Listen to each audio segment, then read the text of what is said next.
mag-ama. Si Mayang at si Ryan.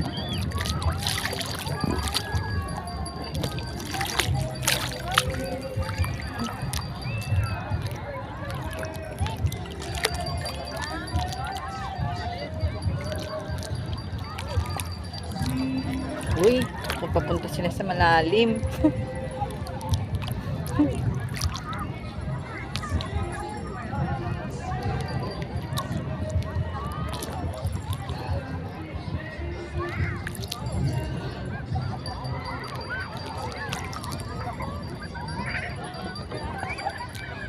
Naku.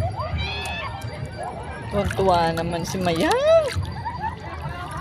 Nasa ilalim sila.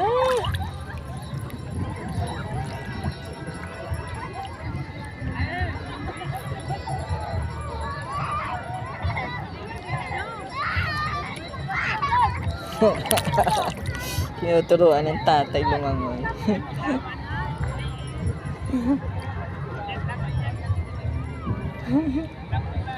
Nakakatawa.